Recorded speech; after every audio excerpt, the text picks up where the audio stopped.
We are here at Spruce Haven Farm today interviewing Sam Potter. Sam, could you tell us a little bit about how Spruce Haven Farm was formed? Sure. Spruce Haven was bought in the mid 80s by Doug Young, and over the years grew from 250 cows up to 1,600. 2006, my father and I visited out here, and we ended up bringing our 200 cows from Connecticut out here and merged in as percentage partners on the whole big operation, where we now milk the 1,800 cows. We kind of brought in the registered aspect of it. The farm was already a research farm, as well as primarily being a commercial milk operation, but also does research on the side. Sam, could you tell us a little bit about the flush program here and what really makes it unique as to your involvement in it? Well, what we have here, back when I was at Cornell, early 2000s, I went down to Ag Tech in Manhattan, Kansas, and spent a weekend down there, and I'd done a lot of AI prior to that. When I was there, they trained me to do embryo transfer from, flushing the cows to sorting the embryos, identifying the embryos, to the actual transfer.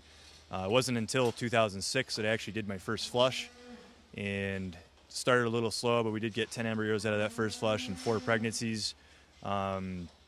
Now I've done probably 1,500 flushes, and we transfer about 50 to 60 fresh embryos per week, with me doing all of the work itself without having to pay outside sources.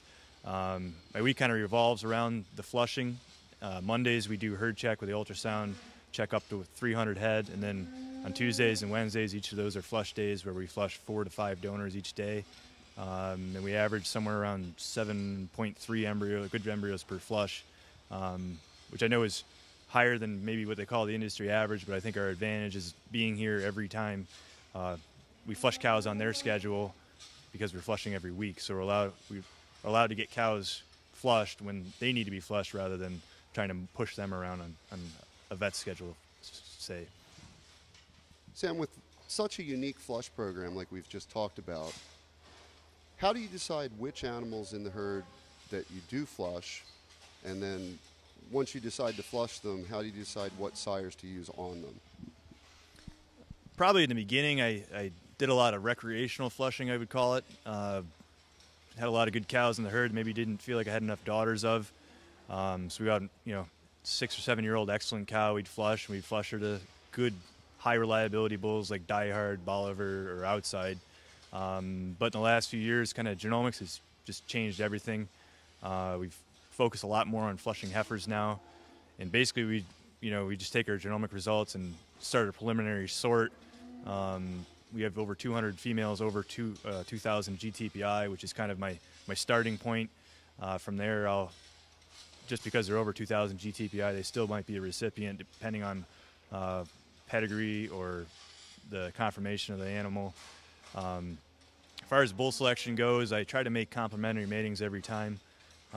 Sometimes it's, I'm in a hurry and just have to kind of grab what's the best in the tank at the time. But for the most part, if a cow is extreme for fat pounds, I won't necessarily try to find a bull that's bad for fat pounds, but I'll try to find a bull that has something else that complements her, like maybe really high DPR, which I'm thinking about a Goldwyn daughter we have right now that's that kind of cow. She needs DPR help.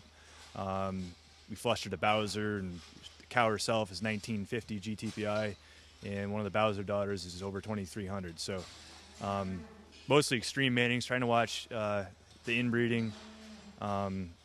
It's harder to mate ordinary cows that are pretty good everywhere but not extreme anywhere.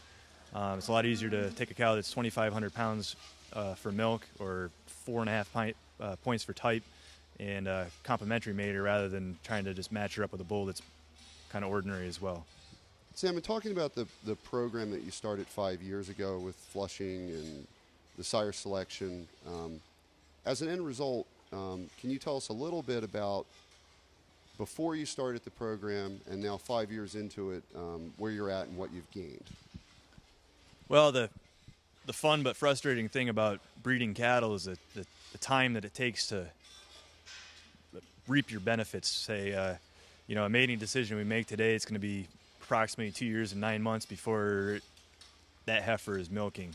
So that being said, because we're 5 years into it, right now we're just getting to the point where 70% of our 2-year-olds that are calving in are ETs themselves. So that means that 70% of our 2-year-olds are out of what we thought 2 years and 9 months ago were the top percentage of our herd. Right now, my oldest ET heifers that I've made are in their second lactation. One from the 4th or 5th flush I ever did is 91 points as a 3-year-old. You know, it kind of shifts with the emphasis you put on your mating selection. In the beginning, it was more about just balanced, just making nice cows that I wanted to work with. Now it's more focused on the genomic aspect, but still trying to maintain the good cows, just trying to accelerate the progress. But